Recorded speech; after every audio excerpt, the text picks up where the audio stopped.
Hello, welcome. This is Chris Jansen. You're watching the True Media Roundtable. This is the ninth episode of the True Media Roundtable, which is made up of individuals who are studying, learning, and teaching concepts related to natural law, truth, freedom, and true care. Today, I got with me three gentlemen, and we've all gone through some similar experiences in life. We're just realizing as we were chatting. So I'll let each of these guys introduce themselves when we get started. And today, the subject we're going to talk about is the subject of narcissism and selfishness. And we'll see where the conversation goes from there. So, if you want to start us off, Dom, and maybe we can Sure, start off by just talking about what narcissism is and why that subject is important to discuss. And then we'll go to Brander next. sure thing. Dominique Tremblay, véritéauxconséquences.com, my website. I produce content both in French and English. Really enjoy talking to you guys. I'm, um, I've lived I had two relationships with borderline personality disorder women who had the mental illness, and it's really related to narcissistic personality disorder. So, and I went through hell and I went through a lot of pain and suffering, but now I'm alive and well. So I really want to testify that you can get out of these relationships, and how you can survive to it, and take take some tricks and tips, just to live through it. So I'm glad that we're gonna have this conversation, guys. Trips and ticks. That's a tricky one. Tricks and tips. Yeah, Tips and Mhm. tricks. There we go. All right, Brander. And I should say before we get going on, thanks for coming up with this idea and contacting me. I was kind of not sure what we were going to talk about this week, and I got a message from Brander, and he had this idea of a good subject. So I want you to go ahead and give us your point of view. Yeah, this is something I'm currently living with, this narcissism personality disorder. And I kind of reached out to you because I have the One Great Work Network playing all the time. And I see your guys' True Media Roundtable. So I figured I'm in the network with you guys. I might as well reach out at this point. And here's the topic that I'm dealing with. And it needs great care, this topic as well, because a lot of people don't really necessarily understand their own symptoms of it. And um, personally, I look back on my life, and I can now see the narcissistic tendencies that I had, thinking about myself and putting myself in manipulating situations. And I never got too far with it. Like I never went full blown. But I look back and I was like, man, like I'm glad I could give my head a shake now more than ever. And, living with it right now, this is also this is affecting our children. I haven't even seen them in 85 days at this point, and things are moving forward. So this is a very important topic, and it's also links into parental alienation, because a lot of alienators are narcissists, and there's a lot of lies in there. There's a lot of manipulation, and I figured I would reach out to everybody here to bring this, to give it some light, to whatever extent we can. So Thanks. Appreciate it. Thanks for doing that. no problem. Will, what do you got to say about narcissism?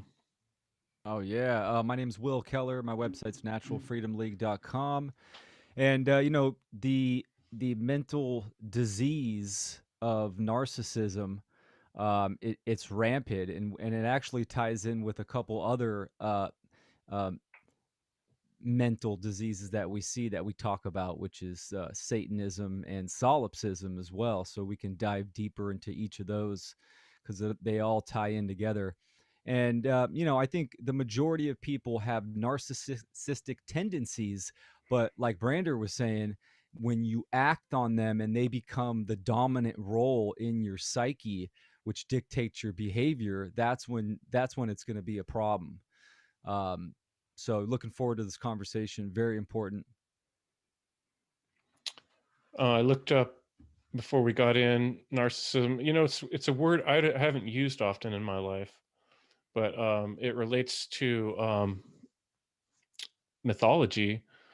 Um, Greek Narcissus, the name of a beautiful youth in mythology, which is Ovid, Metamorphosis, who fell in love with his own reflection in a spring and was turned into the flower Narcissus. So it's self-love to the extreme. Narcissism. I think of, to me, it makes me think of that Smurf who used to carry around the little mirror, always be looking at himself. Yeah. You know, or looking in the mirror. Yeah, you know, it's like, it's one thing to have some self-pride and to build your own confidence. You know, those are things I usually work on, because if anything, I'm coming from the other side of things. But you know, what's hard for me to recognize, there's a lot of people out there that are coming from this total other side of things, where they're first, they're number one, to the extent where they don't even probably sense or recognize other people's feelings and emotions around them, because everything's overshadowed by their own big giant ego shadow that's covering up everything. Like the whole world revolves around just that person, you know. And it's good that Will brought up solipsism, because you know, that's like the thing we think about when we're a little kid, you know, when we're 6 or 7 years old, and we just think to ourselves like, maybe I'm the only one that really exists and everything else is just a play going along for my benefit, you know. You know, the thought crosses your mind when you're young, when you're a child, but then you grow up and you recognize that things you do have consequences, and things other people do have consequences. And it's hard to recognize that there are people out there that are somehow ignoring that fact, that that what they do affects other people, and they're so caught up in their own actions. So I guess the easiest way from my point of view is for us to start, like Brander was saying, with ourselves, and look at our own tendencies, and then look at how to start changing those. So what would you say, Dom? Is that an issue, narcissism, something you've ever battled with, or is that just foreign to you? Well, as you know, Render said, there's two kinds. There's when it becomes a permanent, you know, trait in your personality, or for you know long term. You know, some people they can heal from this mental illness with years and years and years of therapy. Uh, but some don't, of course. So it becomes a really permanent trait. Uh, but you know, most of us at some point can display these traits on a temporary basis, and it's totally a different story. Because of course the self has some kind of importance. You know, you want to have self-preservation. You want to have self-love. You know, to survive, to preserve that gift, and all comes down to self-defense and all these principles, you know, of natural law. But and yes, of course, at some point you can cross the line where you go too far into you know, being too conscious, or too or you know, having displaying too much importance of yourself, and then not feeling empathy for others. Because one of the most important thing about this personality disorder, whether temporary or not, is the lack of feeling of ability of feeling empathy for other people. um, but it's really tricky. I've been, you know, as I said, 4 years in relationships, and it's very hard to distinguish, because these people also have a very good a gift to feel the emotion, or to really go deep into your soul, or the soul of I don't want to say victim because I I call it the hate that word. supply. Yeah, exactly. Unlimited. They are really sucking the energy, sucking the good out of their uh, energy supplies.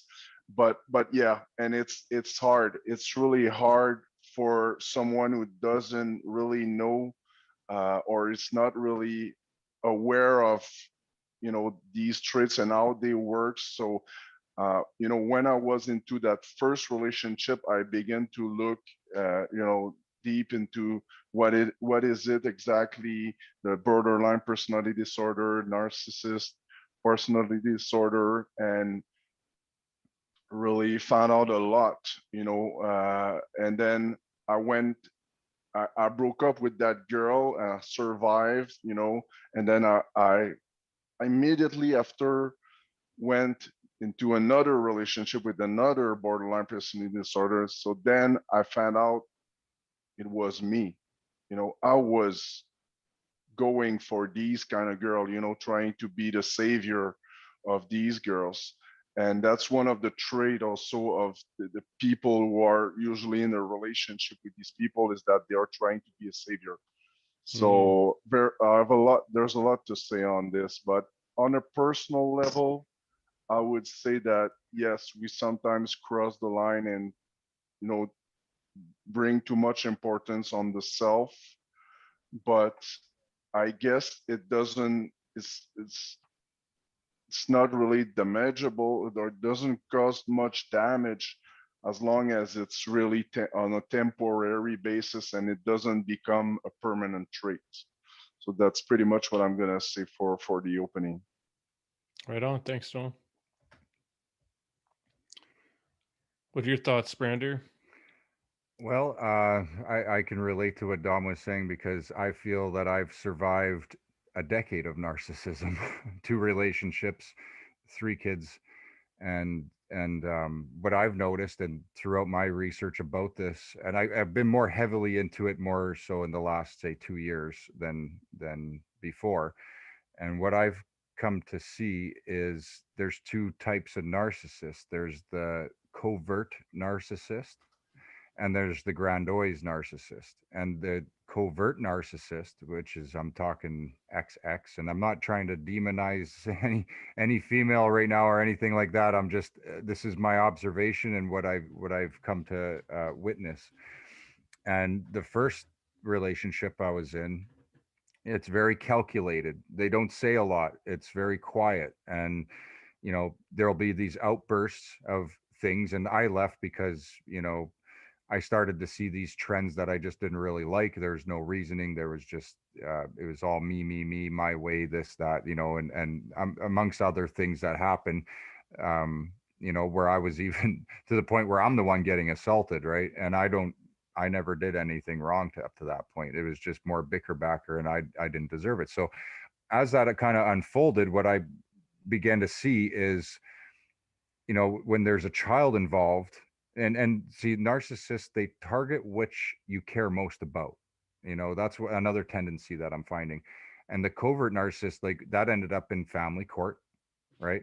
Where now I haven't even seen that my daughter in 2 years, and she used family court to um, basically just to gain any edge. And it was, and to the point where I couldn't communicate to her. There was no reasoning with her. She used a lawyer who herself was a moral relativist, and I would even put another narcissist. So they're working together.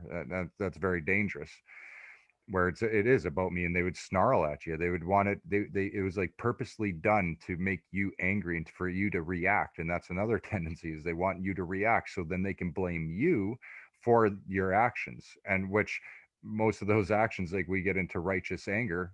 There is righteous anger. I do have a valid reason to be angry at that. And moving forward, and that, like, I love what you said there, where you feel like you're a savior. And I met another woman shortly after that relationship, and she was going through a divorce and a lot of things. There was the whole love bomb, and then I knew this right off the hop of this narcissistic tendency, but I felt like, yeah, well, I wasn't thinking narcissism when we first met. I knew there was some tendencies like that in there, but you kind of, you're under the spell, if you will, right? Like you're kind of riding a high on emotion where things are going really well, and you're kind of ignoring these red flags.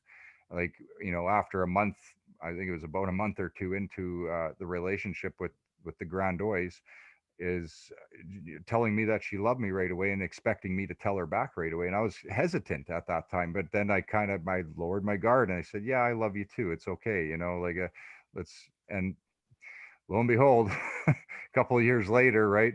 A couple of kids, and then it just, there's another part to it too, like alcohol. And when you get into the drugs, like I noticed that also, not drugs, but alcohol in particular. I noticed that that's like, it really kicks a narcissist into high gear. It's there's something to do with that. I haven't looked into that whole dynamic of alcohol and narcissism. That's on my to-do list, but I noticed that alcohol it'll kick you right into this manipulative lying. Doesn't matter who it is, it's lie, lie, lie, and they'll lie so much just to um, distort the truth. It's so much. Now, how do you unravel all these lies? Like, okay, there's this lie, there's this lie, there's this lie, and now I'm sitting here trying to, like I said, the last 8 months I've been documenting this, and now it's like, man, like, how do I even layer this out? It's just pages long of all these different lies, and it's not that I'm using that against her in court, but it's like you got to document it to kind of know where this symptom is. Like, there's just so much now, right? And so the Grandois is very much me. It's very more in the open. And one of the uh, sayings that I had to hear for quite a while was "happy wife, happy life."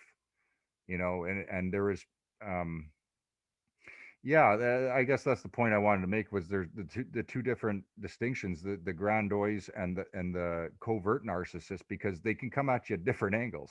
You know, and that's a important thing to recognize, especially if you're moving into relationships with somebody. You want to take a look. You want to get to know them. You don't necessarily want to just be loving somebody right off the hop. It's got to grow. You got to get to know somebody. How do you unravel? I'm 38. How do you unravel 38 years onto somebody now, and all the things that have happened? It's serious business getting into relationships like that. And it opened my eyes. It made me fully aware. So, Yeah, especially when kids get involved. I mean, that yes, it's amplifies very the hard. situation, right? That Hmm. that definitely adds another layer of complexity, and like you said, something that can be used, which, kids should never be used as leverage, but that happens so often. We hear so many stories about that. So Yep. That's it's that's the tricky. worst case scenario, is having children and them being used as a weapon. And I mean, it's not even, let's maybe take off, not even focus on the kids. You could look at even work. Narcissists will target your work. My work was targeted. The one great work, when I was working and doing that stuff, I was teaching a class that got targeted. you know um Me doing my online work and building websites, that got targeted, where I couldn't even do it for 2 months until I had to rebuild myself. It's very, I'm not going to say I live in fear, but it's very unnerving. Like, it's scary to just have that all kind of go to the side when you've been working on something for so long.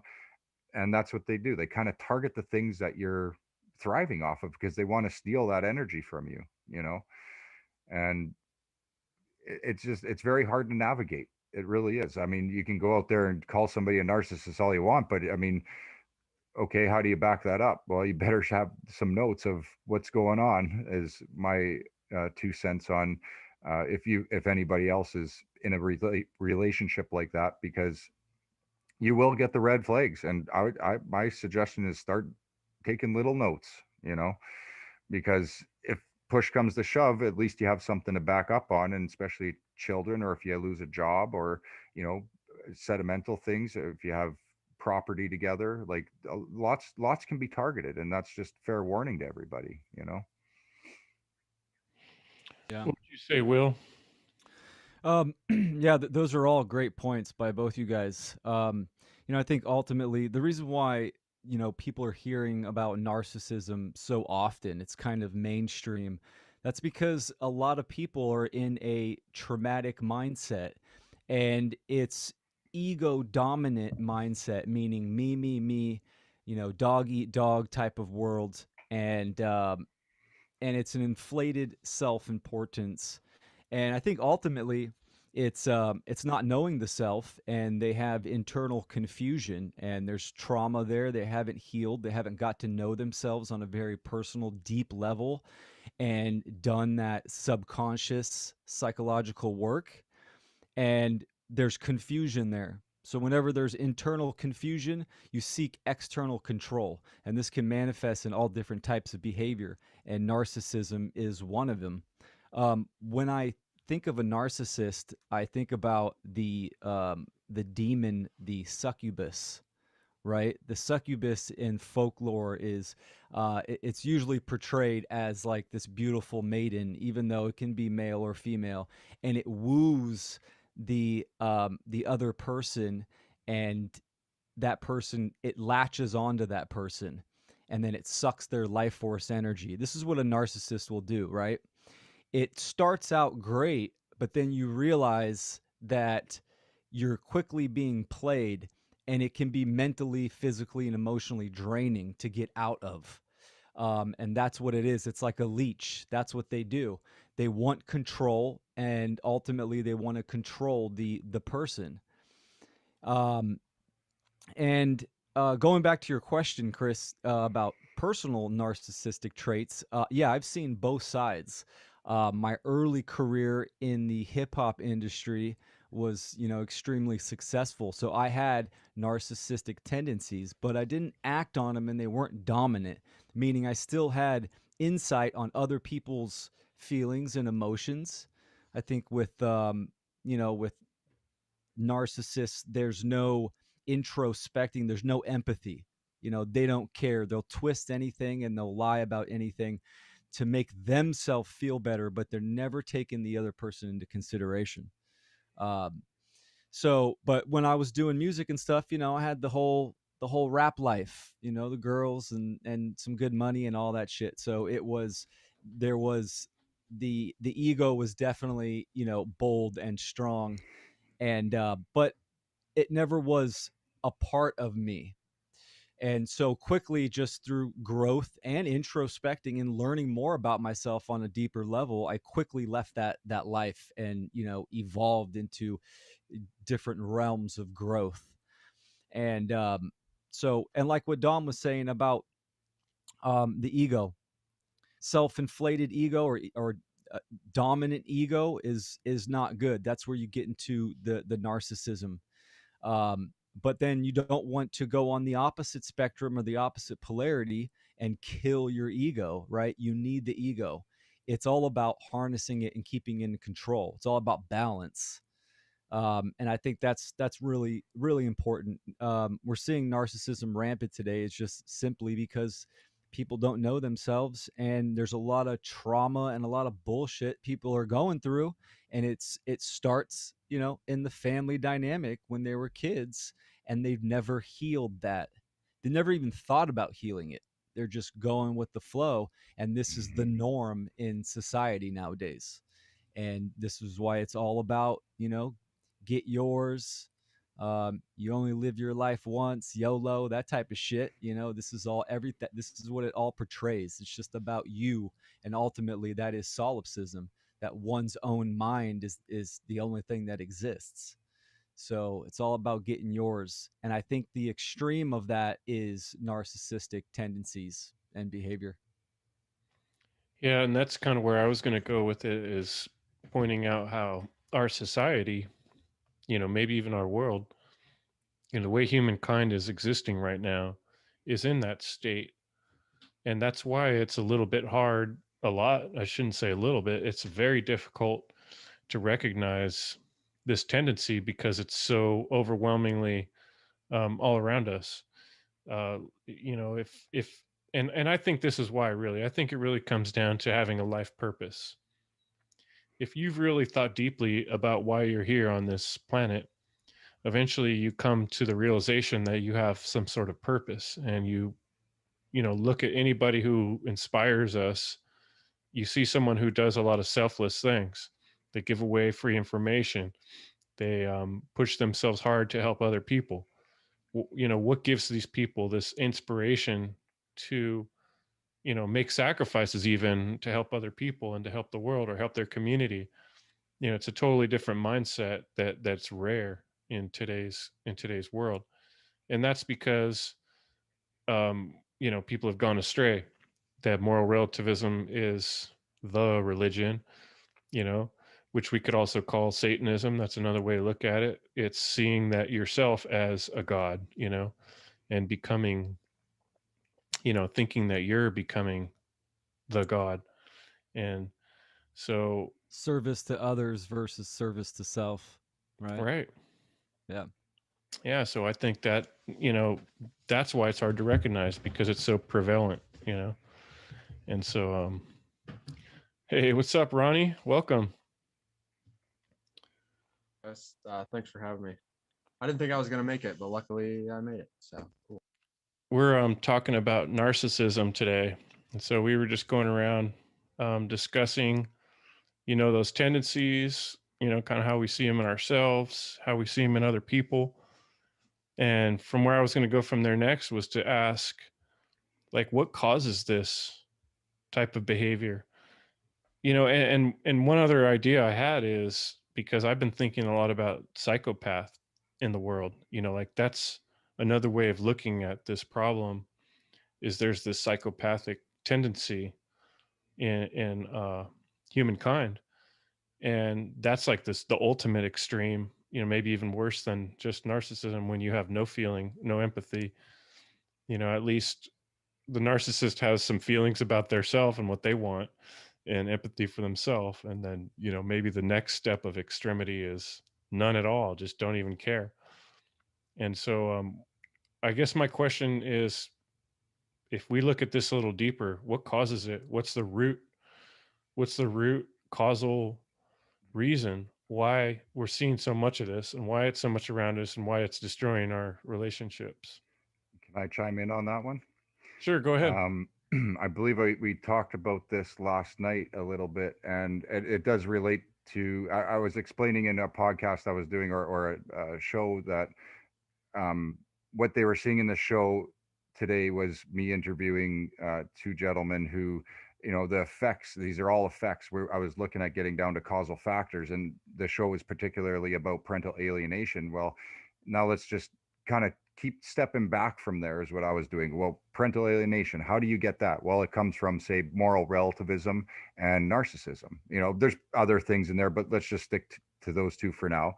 And I kind of say, well, how do you get narcissism? Well, that comes from a poison worldview, Satanism ideology, and how do you become that? Like, what's underneath that even, and it really boils down to willful ignorance of, objective morality, truth, human rights, and then we look at the tree of evil from there, and willful ignorance. You got your lack of self-respect, then you got your self-hatred underneath that, which would be the trunk of the tree of evil. And then really, I think we all know this here, is it comes from parental abandonment issues.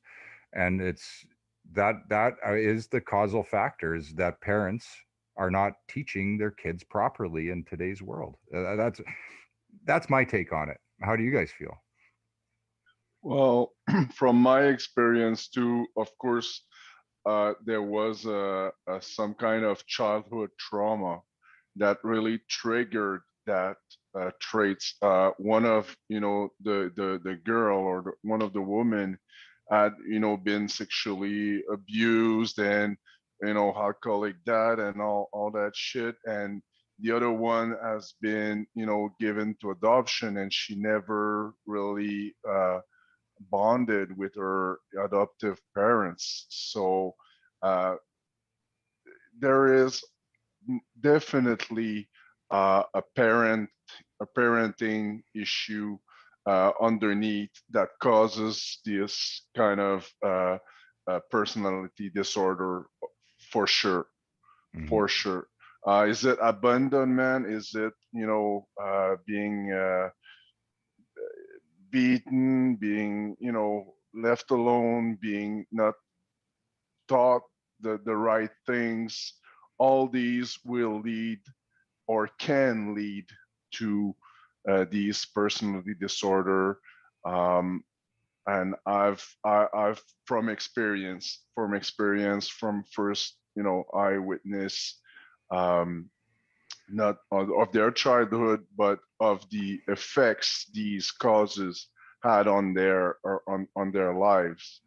So yeah, definitely traumas that unhealed, and then what it creates, I think it's sort of a bottomless pit of emotion inside themselves, where they need to suck these, from yeah, It's kind of as like, Brander I said, never had that, so I want that, and they want to exactly, bring that but it's into their own never soul. enough. It's Hmm. never enough.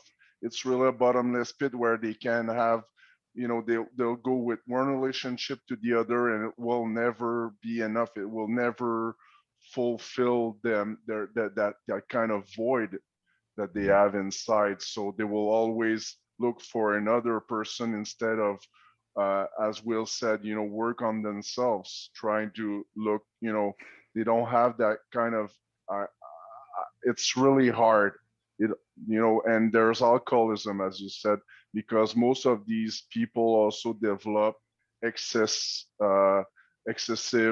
traits like alcoholism, drug, shopping, sex, whatsoever, to fulfill that void.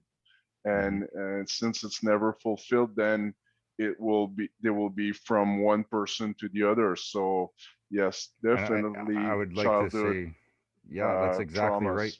That's exactly right. Because my ex, I'm testifying from what I witnessed, is that she had abuse happen in her childhood. Okay, she's admitted that to me, and then now, after our breakup, she's already with somebody else, and I haven't even got to see our children in 85 days, and she's already seeing somebody else, and he's over there with the kids, and I'm getting word of this. And there's community people that are actually reaching out to me. I'm not even seeking it, and people are reaching out to me. And the last actually just got this message, I think it was either this morning or yesterday. She's partying and drinking heavily, you know. So I'm just, it blows my mind. It's hard. I talked to a few people, and even my good friend Dean Gunnarsson, he says don't let it get to you. It just flow through it. Like it does. It's very upsetting because I was the stay-home dad. Now figure that one out, for 12 hours a day, 7 days a week, and that was 9 months long for her last season. Then when they were born, she worked on a farm and business, and I was at home, and she would drive home twice a day to breastfeed the children, and then I had them for the rest of the day, or other than when I needed to be at the farm. And throughout that time, I remember her always saying, she said to me, Brander, I'm like, beg me, almost like to the point of begging, don't ever let me drink again. Don't ever let me drink again. I said, I can't do that for you. I can help you and aid you and not, like keep it going. But it was like, because well, the philosophy was off, but she would say stuff like, it's genetic to our family, or it's, she had some weird, It's the unquenchable thirst of the narcissist, yeah. like And so, Dom was describing. exactly. But let's go to Ron. I want to kind of hear what Ronnie's got to say about the subject of narcissism. Oh man. Well, number one, what you guys said was great. I mean, the whole idea of childhood trauma, I mean, and causing all sorts of different behaviors. I really got exposed to that through Gabor Mate, discovering him in documentaries, and then finding his book In the Realm of Hungry Ghosts, where he did that 22, 23-year study with drug addicts in Canada. And what did they all have in common? They had all been abused as children. Either something happened that shouldn't have happened, or the parents just weren't there in their life, which is another form of abuse. But when it comes to narcissism, man, that's probably something I'm still struggling with this to this day. And where does it stem from? At least for me, it's the need to be loved. I need to be loved. I want, like, my whole life, especially from 16, 17, 18, when shit was really getting heavy with my mom, it's like, go to the party, it's like, yeah, man, I got weed, I got cocaine, I got acid, I got mushrooms. I'm like, I want to be that guy. I'm the fucking cool guy. Everyone loves me. I got the drugs, I got the alcohol, I got music, I got stereo systems, I got it all, man. You know, I'm that guy. And where does it all stem from? It's that need to be loved. Because in my situation, I had a mom who never physically abusive, but the mental abuse was just unfucking believable sometimes, you know? And it throughout my life, you know, my parents divorced and all the shit going back and forth for the most part on my mom, a little bit my dad, but not really. He was pretty good, to be honest. I didn't see my dad for a long time, but why didn't I see him for a long time? It was because my mom wouldn't let him be in my life because he left her. And you know, I guess she just always, you know, it's just always a fuck you, basically, and used me every chance she got to fuck him over. So all of the abuse and telling me like, you know, I remember being on the phone 8 years old. I'm on the phone with my dad and I'm like trying to talk to my dad and my mom's over there, tell him you hate him. Tell him you hate him. And I'm like, oh, I hate you, dad. You know, just like shit like that. And it, you know, the shit like another great example, something that just sticks out to me is my mom. I remember getting in a fight about you know, not wanting to wear certain clothes to church or something, or not wanting to wear certain clothes like to go on an outing, just wanting to wear like what I want to wear because I want to express myself. And my mom being like, I bought you those clothes, they're mine, you don't own them, I do. And then just like take all the cool clothes, the Jim Morrison, the Jimi Hendrix shirts, just like take them all and hide them in her room or whatever, just disappears because they're not mine. I mean, she can't fit into them because I'm like a kid, obviously, but they're hers. I mean, just like psychotic thought. But shit like that, abuse like that, made me really feel unloved throughout my childhood. I mean, granted, I always had a roof over my head. I always had a meal. My mom never starved me. She never beat me. There was none of that. But that verbal shit, it's just, you know, some days you're just like, I've done everything right. And I'm still getting screamed at. Like, I can't win for little. Like, what the fuck? You know? My mom would be like, clean the house. I'm like, oh fuck, this is bad. Like, I'm fucking dusting fucking everything. I shit you not. My mom would come home, put a white glove on, come up to a surface. What's this? What's this? And I'm just like, oh, she's like, give me your fucking skateboard. I told you to clean this goddamn house. You know, just insanity. And I love my mom to death. And she's come a long way. She's not the same person she used to be. But what did that create in me? And all that shit with I'm still struggle with alcohol to this day. Why did I start smoking crack? Why did I use cocaine? Why did I use heroin? I mean, did any of that play a factor? Well, of course it did. And what did it turn me into? Somewhat, slightly, a narcissist, for sure. Like, for sure, especially when I found the hippie community. I thought that was the biggest liberation. And then come to find out it's all fucking bullshit. And all it's about is me. All the fucking hippies steal from you, lie to you. They're not men of their words. I mean, all the people in my wedding photo is just like, ha, fuck those people, you know, like and then I'm discovering Mark and trying to wake these people up. And it's, oh man, 2020 has been a hell of a year. Yeah, I hear you there. The narcissist thing. I mean, sorry to go on a rant there, but yeah, first of all, I'm just really thankful to be here because you guys are awesome. You guys make incredible content, and I've been watching, and it's fucking awesome. So just to be in a chat with you guys, I'm like honored. So thanks for letting me say that. And Yeah, man.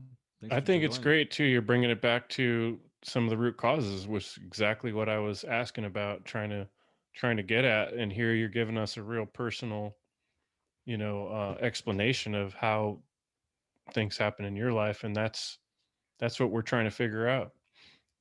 What do you got to say on that, Will? The progression? How does this narcissist thing emerge? Yeah, I think Ron said something extremely crucial, and you guys all touched on similar basis, but the need to be loved. And this is where I mean, the family dynamic, especially in the formative years, 0 through 7, 8, even up to 10, and after that too, right? You can experience trauma all through your life and then not heal from it, meaning not thinking about it deeply and coming to terms with it inside yourself. But the majority of issues stem from childhood trauma.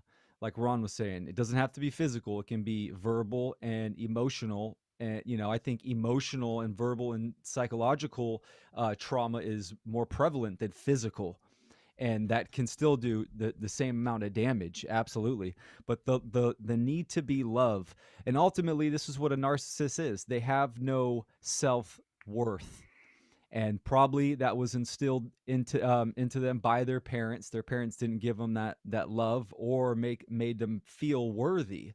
And this creates a schism in the brain, and it's like any kind of subconscious work that you need to do. One piece of trauma goes in your subconscious, and it's like a skeleton in the closet. And if you don't deal with that, it grows and it gets bigger and it gets bigger and it overshadows you, and it will come out in your behavior. That's why, drugs, alcohol, any type of escapism is Hmm. prevalent for narcissists and anybody that has trauma, Hmm. because the voice is getting too loud in the back of your head, right? So you got to escape it. You got to escape the responsibility. And that's what responsibility is, the ability to respond. Well, to what? This could be to morality, it- to trauma that you need to deal with. And that's what people understand. You need to understand that the trauma that we've experienced in our childhood is not our fault, but the responsibility to heal later on in life is our responsibility. That's on us. We need to do that work. And yeah, it's a really good topic for sure. So Very well said. ultimately, the root cause, it's trauma. Trauma. And what you guys are getting me to thinking about is a little bit more about parenting. I remember noticing this dynamic when I was a kid. And here's the one picture that really sticks out in my head. We were at this arcade video game pizza place called Chuck E. Cheese. And my mom was the type that was always doing some kind of childcare thing.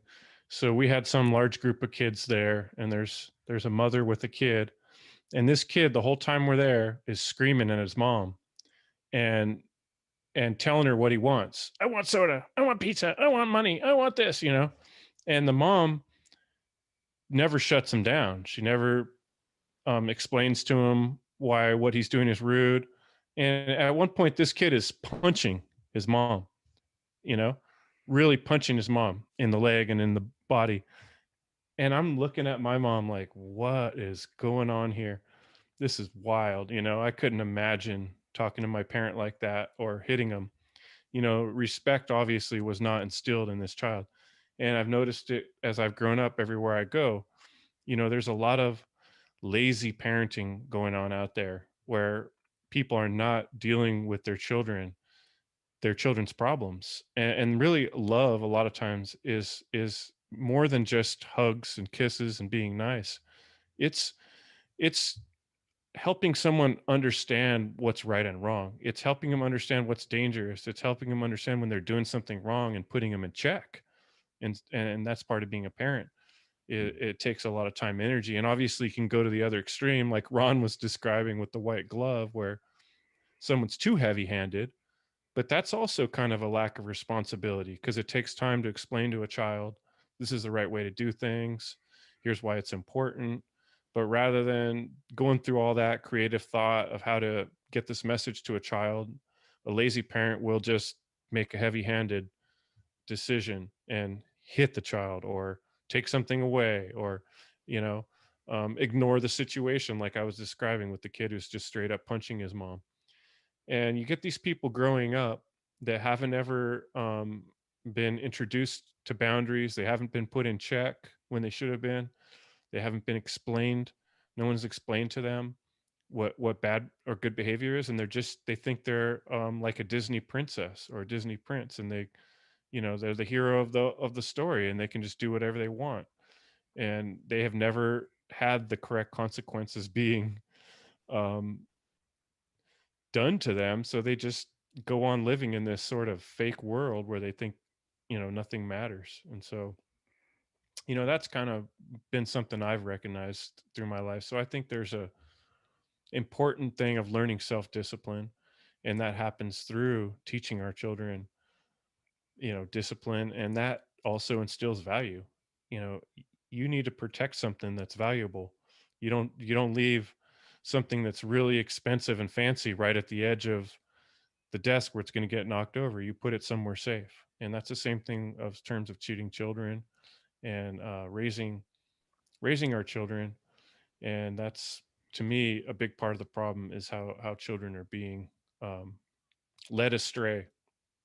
And there's a lot of other factors too, but um, Sport teams, I find, is I was a very athletic child, and I noticed that there's a lot of narcissism that comes in with sport teams. Like, you got all the parents and all these kids, and I was actually, I don't want to make it too harsh on all the sports and all that, but like the activity is good. But people, like, when you're in a hockey dressing room, if you will, the things you see in there and the things you hear is very it adds into that whole narcissistic tendency, because it's all about us, and the parents are rivaling the other team, and it's all about us, me, like, even within that team. And it's almost like you're me in my situation, a lot of the time in the hockey particular, is like you're thrown into this dressing room, and you don't know any better as a child. You go in there, you play the game, you play hard, they try and teach you how to play the hockey, but there's so many other dynamics that are going on within there. They're talking about influence, and I just had a talk with some of the other content creators on another network. And I said, like, you have to take great care of what you're doing, even if it's a sport or whether you're on a network, because you're dealing with the influence of other people's minds. And when you're, if you're in a dressing room, a hockey dressing room, and 90% or more are all narcissists, well, what do you think that energy is going to be on if you're already in there? It's almost like a trap, and I this hear is you, in man, because society. that's what killed team sports for me at school. Hmm. Was it wasn't about the game, it was about winning the game. Hmm. And that, to me, just took away the fun. It's, don't get me wrong, I like to win, it's fun to win. But when you recognize that that's the underlying current, that's the reason, even from the coaches, Hmm. you know then you it just, it killed it for me. But what I was going to ask as the last question to go around here is, what do we do about this? Okay, we've described the problem really well, and I think we're all feeling it. We're all seeing it, we're all feeling it. It's hurting all of us. So going forward, what's the takeaway for listeners? What's the takeaway for ourselves? What do we do about this problem? How do we deal with it? And I Well, know that's tricky right now. You're going through it right now, Brander, but yeah, um, yeah. Will yeah, said it. Will said it actually. It's a cycle.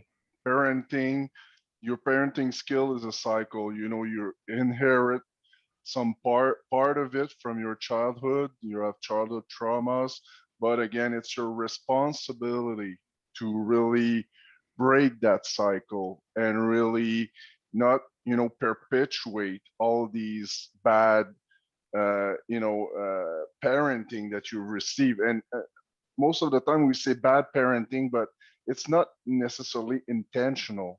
you know like the mother of the little boy who let her him beat her or punch her. She's not really doing that intentionally, but even intentions doesn't matter, because whether it's intentional or not, it's still going to create you know a bad behavior or a bad trait in that personality. And when that person's going to grow up, is just going to do the same thing that he learned from his raising. So the goal is to really break that cycle, be a responsible parent, be a responsible human and help other, to raise awareness about their own flaws, their own traumas, and help them to heal them, or to just, do that shadow work of going inside and trying to heal your traumas one by one. You cannot, and it's not done overnight, but it can be done. It can be done. It's hard. Some people, they start from really far. If you've been beaten, you've been, sexually abused in your childhood, of course it's gonna be way harder to find the tools. But there's help. The information is there. The information is available.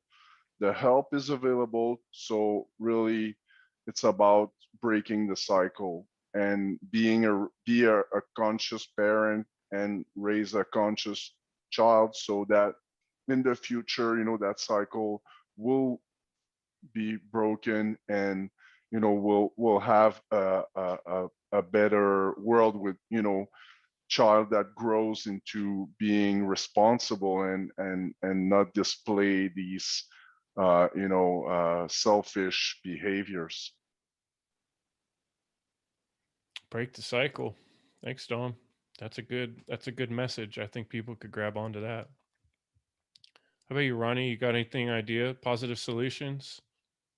Yeah, well, one, being a father, it gives me great joy to know that I am breaking that cycle.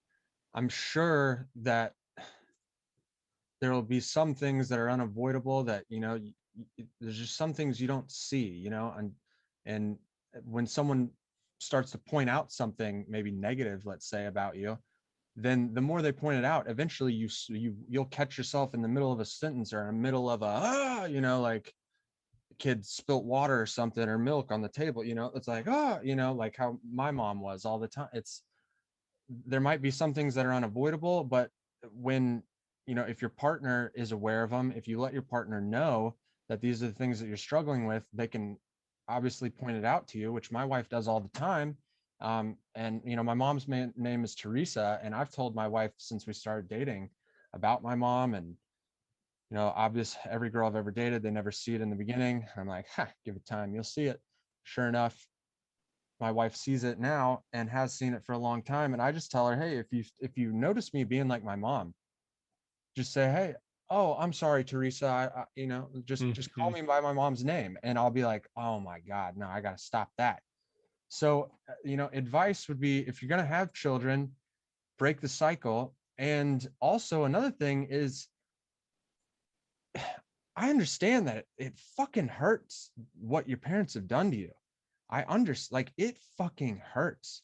And yeah, my mom doesn't deserve my love, in my personal opinion. But at the end of the day, man, she's still my mom.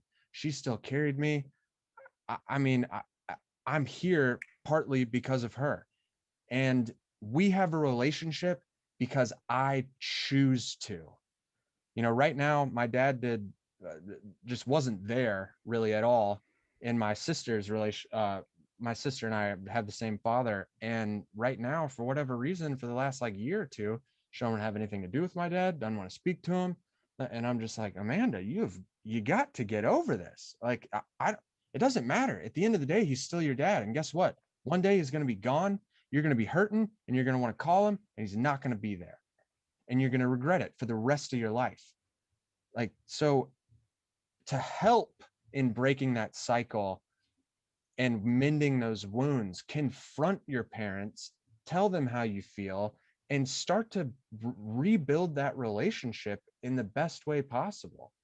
And that's what I've done. And we have a great relationship. My mom sees her granddaughter, and, I mean, life is great, family wise, at least for us. So, You know what really strikes me about what you're saying, Ron, is that when you do that, it's not just about you. Like you're saying, you could easily hold a grudge and say, because my mom treated me this way, I'm going to act this way. And that would be the selfish decision. But you're thinking about everybody involved, the whole family. And what's best for all is if you find a way to rise above that stuff and still relate to these people, even though you kind of probably don't want to in some ways. And when you do that, that's more like selfless decision. That's more like generous. That's more like thinking about everybody. Yeah, yeah. And so And when that breaks the cycle, right? well, yeah, Thinking and about the bigger picture when I and was not just ourselves. So right, that's great. Good point, exactly, man. exactly. And I was gonna say, I've been there in the angry mindset, and you want to have nothing to do with this person. I told my mom before she left for Iraq in 2008, I hope you come back in a body bag. Like that, that's the last thing I said to her, and then she was gone for a year, you know? And when she came back, my stepdad was like, "Hey, do you want to see your mom? She's gonna come back on that day." And I told him, I got to think about it, to be perfectly honest, because I was still so angry about everything that had happened. And it just, once the anger subsides and you can think rationally again, I'm just like, nah, at the end of the day, man, she's still my mom. Like, I can't just abandon her. Like, it's like, she always gave me food. She always gave me a roof. She always tried her hardest to be the best mom she could be. She just, she was raised by, two Polish parents, and her mom could barely speak English. I mean, her parents, her mom was Nazi Germany, had her whole family killed in front of her. I mean, was probably raped by the soldiers that took her. And I mean, it's like, it's that World War II trauma just passed down, to my The mom. cycle, right? Exactly. Trauma And cycle. Let's go to Brander next. What's your ideas for breaking the cycle, for changing things, for Well, dealing with this problem? I think what I'm about to say is a little bit more. It depends on everybody's situation. Every situation is different. Um, but what I know is, like, if you're with somebody and you're just, say, breaking up because you're with a narcissist, I mean, it's best to go no contact. Just no contact, cut out, done, you're out, move on, do your thing. Um, a little bit more of a hardcore stance, and this is in a couple. I've been researching some other people who've been speaking out about narcissism and solutions and what to do and how to handle them. And this is more of a direct, uh, a very direct, is to expose them for what they are. And I don't mean like malignantly. I'm saying, like, you could go very little contact and still expose them. You have to talk to people. And, like, look at my situation. I have children, right? Now, what am I going to do? I'm got to deal with this woman for the rest of my life, or she's there. That's the mother of my children. So this behavioral, and she'll never admit, a narcissist will never admit they're a narcissist. So now it's up to me, and it's not like I'm going to go tell my children this. That's another thing. Like, I'm not going to go alienate my parent or alienate my children and say, like, "Oh, mom is this." No, no, no, no. This is between her and I, right? And it's exposing it, and I mean, it's really hard in my situation to deal with, because a lot of her friends are alcoholics. They're partiers. They even thieved stuff from me. So, but it's exposure. It's exposing the disorder, and you got to. It's very hard to navigate, to do it the most moral way possible, because there's times where you want to be really angry and go there and do something, but it is exposing the behavior. Because if people can't admit, like, first steps to problem solving, recognize that there's a problem. So eventually, after pressure, that's actually another step in it, is keeping pressure on it. You can't, as soon as I back away, well, that gives her ways to move in and think of all these other neat little things to do to me. And it's happening, like, all the time. Okay. And I'm kind of like sitting back here, like, well, this is that, this, like, and it's exposing the actual personality. It's narcissism. Like, I think you all get what I mean by that. It's not that I'm saying go hardcore, but it's like, you have to stay persistent. You have to stay on top of these people, because without Kind of like I was anybody saying, doing the that, bad child that needs yeah, to be put in check and they're needs to be little children. disciplined. That's exactly it. They're little children who never growing up. That's exactly it. And now, it's weird to me, because I'm going to my parents, who also have narcissistic tendencies, and they are, and it's in them, and they'll never admit that. But it's like, when I talk to them, I almost I'm like, how am I the parent to you guys now? Like, Hmm. I'm parenting you. Like, I'm telling you how to do stuff. And when you say, when you put up your little temper tantrum, it's no. Like it's No. it's it's funny. It's just it's all, the loop comes around, and it's like, okay, Yeah. well, I growing up mentally, and it's a lot of the people that I associate with never. So now it's, a lot of people come back at me and they're like, oh, he's grumpy, this and that. They all have these excuses, but it's, in the end, uh, when it all boils down to it, is there is behavioral issues that people, they refuse to look at. So it's hard to be that way. I find it hard to be that way because I don't want to be in that position. I don't want to have to be riding everybody's ass and say, hey, this is wrong behavior, this is bad behavior, you got to change. Like, and they can only change themselves. I can't change them for them. So here's the information. And sometimes it's a little bit more where I have to speak up and be very verbal, because, like, how do you get through to somebody, and uh, if I told them in a nice little pleasing tone, it's never really going to work. Like, you have to be, there's a problem, and point the finger and say stop. Like, I mean, that's just parenting 101. Yeah. And my, so And self-defense. yes, To me, it's exactly. part of the self-defense principle is also on emotional and mental issues, is Hmm. learning to stand up and quit letting yourself be someone else's rug. Yeah, exactly. And then protecting children with these influences, like all these narcissistic tendencies, and people, they are influencing their own children, their children in community, or their friends. Like, it's like attracts like, you know what I mean? Hmm. So narcissists attract narcissists, and what I find is also there's narcissists that will thrive. You take mom and dad, if they're both narcissistic and they feed off each other the right way, well, they're going to be just fine. And Especially in our narcissistic culture, that yeah, exactly. It's that bubble think, grows right? One just bubble. that behavior. Hmm. Why don't you close us off, Will? Give us Cool. your thoughts. And what do we do? What do we Yeah. do about this? So some of the solutions that I want to talk about are, I mean, the parenting aspect. Everyone said phenomenal stuff. I think it's important to understand boundaries, Yeah. and this is something everyone needs to do. How do you know you're a narcissist? Until you look in the mirror and actually analyze, right, and actually start to do that self work. And this is something that I think everyone should do, and not just for narcissism. This for anything. This is about self improvement and your evolution and consciousness. You have to do the mirror work. You Hmm. have to observe your behavior, and objectively, you need to look in the mirror, and you need to come face to face with your insecurities, your failures, all that stuff that you buried down, that's coming out, in your unconscious behavior that you're projecting onto people. So I think it's boundaries. It's really important. And how do you know what your boundaries are? Well, you have to know yourself through and through. And this boundaries is a form of self-respect. And this is kind of the boundaries is also a preventative measure. If someone, if I'm single, if I'm dating and stuff, you got to have those boundaries where you start to see where the boundary has been crossed and it's a red flag, and then you withdraw, or you develop communication to see where this is going before you dive straight into something. And so I think that's really important. Boundaries and mirror work, self reflection, introspection, just for self improvement in general. And yeah, I like Look what in you the mirror, just don't get hung up on the image, right? Yeah.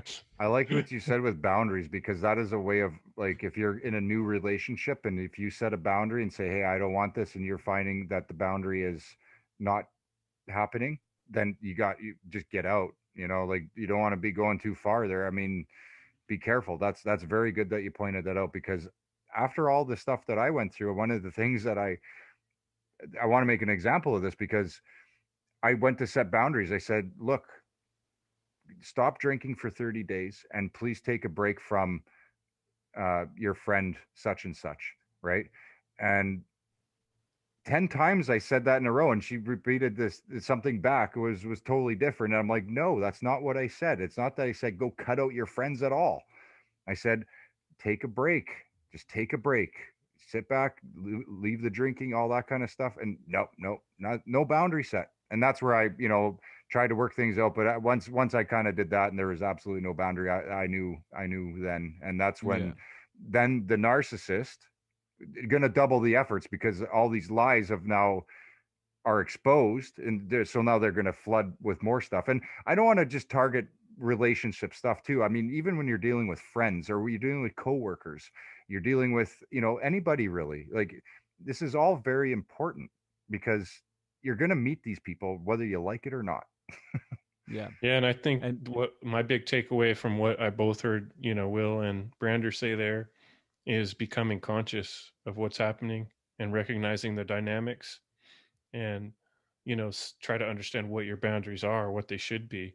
Mm-hmm. Just because the way things are being done doesn't mean it's the right way for them to be done. And a lot of us have grown up in situations where those boundaries weren't clear or well drawn or well defined. So yeah, I think it's important too to clarify the boundaries too. I'm talking about internal boundaries, your own boundaries.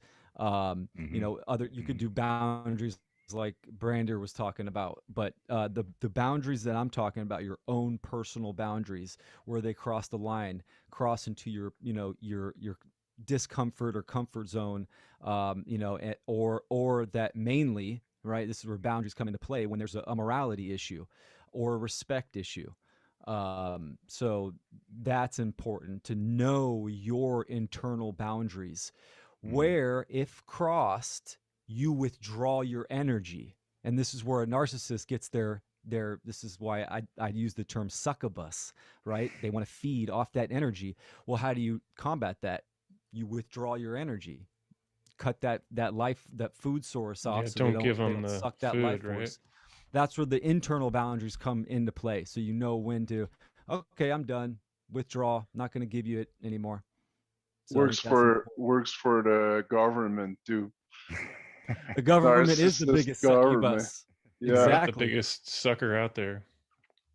Great comment, Dom. That's what everyone needs to do. Recognize the government's a succubus and cut them off. Withdraw. Cut them off, man. It's a leech. Got it.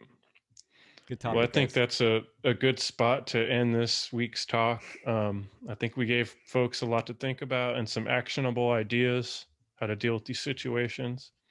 And I think it's going to be a good lead into the next True Media Roundtable, which I already have some ideas for. So I'm going to go ahead and sign off. This is Chris Jansen. You could check me out endevil.life. And then on the One Great Work Network, which you can see the logo behind Brander there. And he's someone who does a lot of hard work helping that work out. And so does Will. So does Dom. So thanks all you guys. Anybody else want to shout out their website before we close up? Oh, I didn't do my website at the beginning there. You can look, if everybody wants to go to winnipegalternativemedia.ca, and also goodalchemy.com are my two websites. And that's GUD, right? Yes, GUD Alchemy. Yeah. And Andy Brookshire is my partner at that website. So shout out to Andy. Right on. Yeah. Andy's been a good participant on this show too. And Dom, veriteuconsequence.com. That's right. Naturalfreedomleague.com.